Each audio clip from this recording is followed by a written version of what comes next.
Dear student, देखिए आज हम पढ़ते हैं आव्यूह के प्रकार। आव्यूह कितने प्रकार के होते हैं? आव्यूह जब हम इस चैप्टर को पढ़ते हैं ना तो बहुत सारे प्रकार के होते हैं, लेकिन हम कुछ इंपोर्टेंट लेंगे जो एग्जाम में आते हैं। जैसे सबसे पहला होता है आपके पास स्तंभ आव्यूह। स्तंभ आव्यूह, कॉलम मैट्रिक्स। ठीक है, स्तंभ आव्यूह क्या होता है? स्तंभ आव्यूह एक ऐसा आव्यूह होता है जिसमें सिर्फ और सिर्फ एक ही स्तंभ हो। पंक्तियां कितनी भी हो सकती हैं, मतलब कॉलम सिर्फ एक होना चाहिए।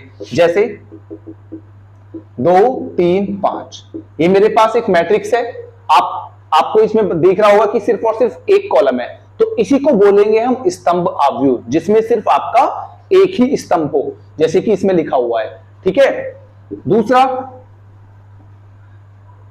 पंक्ति आव्यूह। पंक्ति आव्यूह,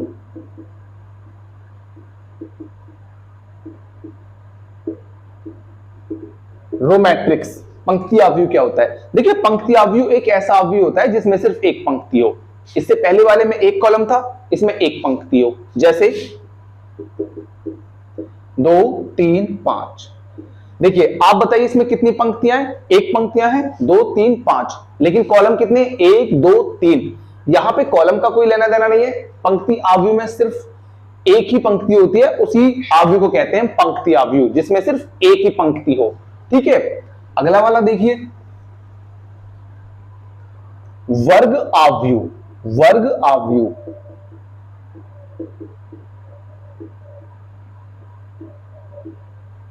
स्क्वायर मैट्रिक्स। देखिए, ये बहुत इंपॉर्टेंट है, वर्ग आव्यूह स्क्वायर मैट्रिक्स। स्क्वायर मैट्रिक्स क्या होता है? स्क्वायर मैट्रिक्स एक ऐसा मैट्रिक्स होता है जिसमें स्तंभ और पंक्ति दोनों की संख्या बराबर होती है, मतलब जिसमें कॉलम और रो आपस में इक्वल होते हैं। जैसे मैं एक मैट्रिक्स ले रहा हूं, A बराबर 2 3 5 6। कितनी पंक्तियां इसमें? 2। कितने स्तंभ हैं? 2। तो मैंने कहा कि ये एक वर्ग आव्यूह होगा, क्योंकि पंक्तियों की संख्या हमेशा कॉलम की संख्या के बराबर है, 2 और 2, तो इसको बोलेंगे हम वर्ग आव्यूह। जैसे दूसरा एग्जांपल, 3 6 8 7 9 8 9 2 3 5। ये कैसा आव्यूह है? ये भी एक वर्ग आव्यूह है, क्योंकि इसमें कितनी पंक्तियां हैं? 3, और कितने स्तंभ हैं? 3। तो ऐसे आव्यूह को कहते हैं हम वर्ग आव्यूह, जिसमें पंक्तियों की संख्या कॉलमों की संख्या के बराबर होती है। ठीक है, चौथा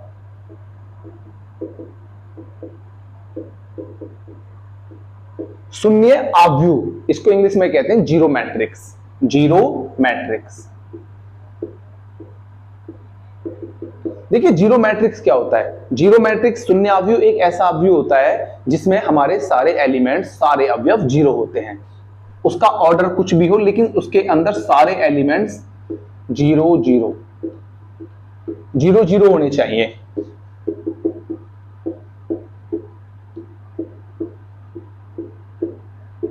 ठीक है, तो इस टाइप के जितने भी हमारे पास मैट्रिक्स होते हैं उसको हम कहते हैं जीरो मैट्रिक्स, शून्य आव्यूह। ठीक है, क्योंकि इसके अंदर हमारे सारे एलिमेंट्स जीरो हैं, तो इसको कहेंगे हम जीरो मैट्रिक्स, शून्य आव्यूह। ठीक है, पांचवा देखते हैं, तत्समक आव्यूह।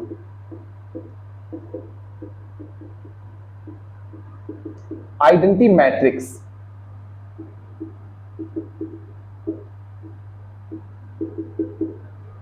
देखिए, ये बहुत इंपॉर्टेंट है। आइडेंटिटी मैट्रिक्स क्या होता है? तत्समक आव्यूह क्या होता है? देखिए, हमारे पास एक मैट्रिक्स है, जैसे मैं ले लेता हूं 2 by 2 का एक मैट्रिक्स 1 0 0 1।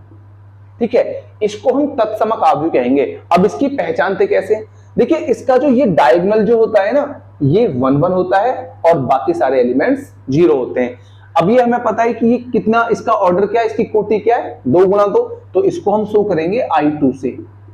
ये जो 2 है, ये ऑर्डर को दिखाएगा कि ये 2 by 2 ऑर्डर का है।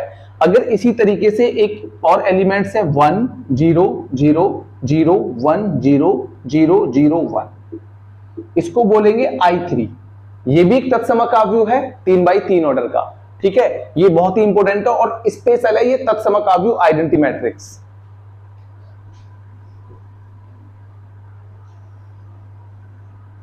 देखिए, विकर्ण आव्यूह एक और ले लेते हैं, इसका विकर्ण आव्यूह।